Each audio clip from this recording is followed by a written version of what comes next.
আসসালামু আলাইকুম প্রিয় শিক্ষার্থী বন্ধুরা, ইনের ব্যবহার নিয়ে আসছি। আমরা দেখব ইন কী করে, কোন সেন্টেন্সে কী করে ব্যবহার করতে হয়, ইন দ্বারা কী করে সেন্টেন্স গঠন করতে হয়। দেখো, ইন আমরা যখন কোন সময়টাতে ব্যবহার করব, ভেতরে, কোনো কিছুর ভেতরে, মধ্যে, অভ্যন্তরে, বিষয়ের পূর্বে, ভাষার নামের পূর্বে। তোমরা যদি এই জায়গাটা মুখস্থ রাখো, তোমাদের মাথায় রাখো, তাহলে আর কখনো তোমাদের ইন ব্যবহারে ভুল হবে না।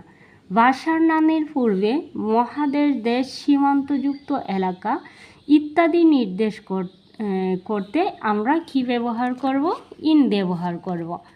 ইন ব্যবহার করব। তাহলে আমরা এবার দেখে নেব যে ইন দিয়ে আমি এখানে কি বলছি তোমাদেরকে, ভেতরে, মধ্যে, অভ্যন্তরে। তাহলে আসো উদাহরণ একটু দেখে নেই যে আমরা ভেতরে, মধ্যে, অভ্যন্তরে বলতে কি বোঝায়।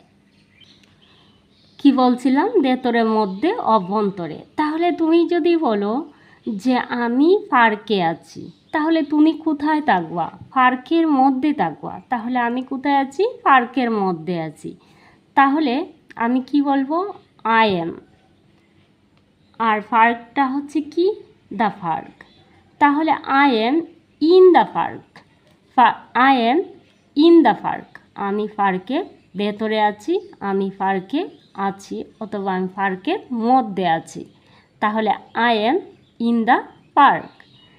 তারপরে ধরো আরেকটা উদাহরণ দিতে পারো যে তুমি কিসে আছো? মিটিংয়ে আছো।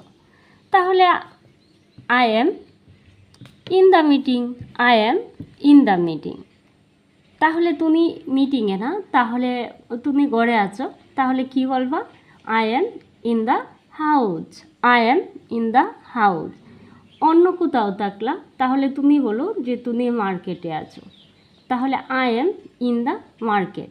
সে মার্কেটে আছে। He is in the market. আচ্ছা, এটা গেল। দ্বিতীয় নাম্বার হচ্ছে, দেখো, ভাষার নামের পূর্বে কি বসে? ইন বসে। তাহলে উদাহরণটা দেখে নি।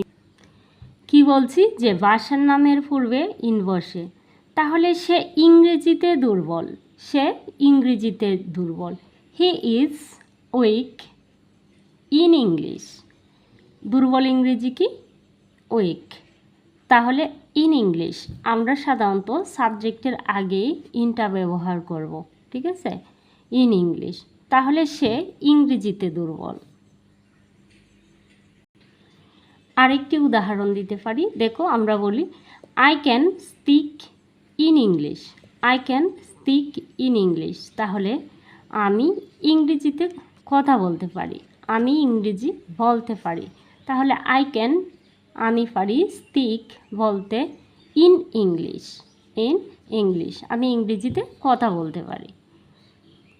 তারপর কি বলছিলাম? সীমান্ত এলাকা, দেশ, মহাদেশের পূর্বে কি বসে? ইন বসে।